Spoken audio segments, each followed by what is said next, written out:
एक सवाल सोचिए, क्यों कुछ लोग कम पैसे कमाकर भी अमीर बन जाते हैं और कुछ लोग बहुत पैसे कमाकर भी हमेशा परेशान रहते हैं। सच यह है कि मनी सिर्फ मैथ्स नहीं है, मनी साइकोलॉजी है। और इसी बात को एक्सप्लेन करती है famous book the psychology of money. आज हम जानेंगे पैसे के 8 पावरफुल रूल्स जो आपकी फाइनेंशियल लाइफ बदल सकती है। Rule number 1, money is about behaviour. सबसे पहला रूल, मनी इंटेलिजेंस से ज़्यादा बिहेवियर पर डिपेंड करती है। रियल लाइफ एग्जाम्पल देखते हैं। दो लोग थे, एक हाईली एजुकेटेड इन्वेस्टर और दूसरा एक सिंपल ऑफिस वर्कर। इन्वेस्टर बहुत स्मार्ट था लेकिन रिस्की डिसीजन लेता था, जबकि ऑफिस वर्कर हर महीने थोड़ा पैसा सेव करता था। 20 साल बाद क्या हुआ? ऑफिस वर्कर फाइनेंशियली सिक्योर हो गया और इन्वेस्टर बैंकक्रप्ट हो गया। इससे हमें ये लेसन मिलता है, स्मार्ट होना ज़रूरी नहीं, डिसिप्लिन होना ज़रूरी है। दूसरा रूल ये है, लक एंड रिस्क। सक्सेस में लक और रिस्क का बहुत बड़ा रोल होता है। एग्जाम्पल के लिए देखते हैं, अगर किसी ने 2000 में टेक कंपनी में इन्वेस्ट किया और वो सक्सेसफुल हो गई तो लोग कहेंगे कि वह क्या जीनियस इन्वेस्टर था। लेकिन सच क्या है? उसमें लक भी था। इसलिए कभी किसी की सक्सेस देखकर ये मत सोचो कि वो परफेक्ट है। हर सक्सेस स्टोरी में लक और रिस्क दोनों होते हैं। रूल नंबर 3 जानते हैं, नेवर इनफ प्रॉब्लम। बहुत लोग पैसे के पीछे भागते रहते हैं लेकिन कभी सेटिस्फाइड नहीं होते।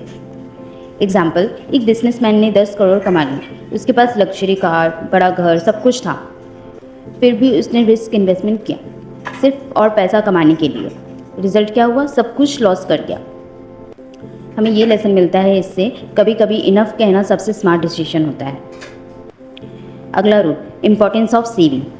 सेविंग की रियल पावर है। फॉर एग्जाम्पल, एक सफाई कर्मचारी अमेरिका में काम करता था। उसकी सैलरी ज़्यादा नहीं थी लेकिन उसने 40 साल तक रेगुलरली इन्वेस्ट किया और रिटायरमेंट तक उसके पास $8 मिलियन हो गए, क्योंकि उसने कंसिस्टेंसी फॉलो की।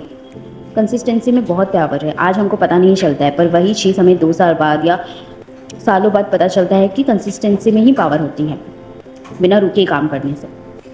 अगला rule, power of compounding. Compounding दुनिया का सबसे पावरफुल फाइनेंशियल रूल है। एग्जाम्पल देखते हैं, अगर आप हर महीने 5,000 रुपये इन्वेस्ट करें और एवरेज 10% रिटर्न मिले तो 30 साल बाद ये 1 करोड़ से ज़्यादा हो सकता है। इसलिए वेल्थ जल्दी नहीं बनती, वेल्थ टाइम से बनती है। अगला rule, wealth versus rich. Rich और वेल्थ में डिफरेंस होता है। रिच जो ज़्यादा पैसा खर्च करता है, वेल्दी जिसके पास पैसा सेव्ड है। फॉर एग्जाम्पल, एक आदमी लग्जरी कार चलाता है लेकिन उस पर लोन है। दूसरा आदमी सिंपल कार चलाता है लेकिन उसके पास सेविंग्स है और इन्वेस्टमेंट्स है। रियल वेल्दी कौन है? Second person, right. 8th rule बताती है, freedom is the real goal. Money का असली गोल लग्जरी नहीं है, मनी का रियल गोल है फ्रीडम का मतलब। जब चाहो काम करो, जहाँ चाहे ट्रैवल करो, अपनी लाइफ अपनी रूल्स पर जियो। और ये फ्रीडम तब मिलती है जब आप फाइनेंशियली सिक्योर होते हो।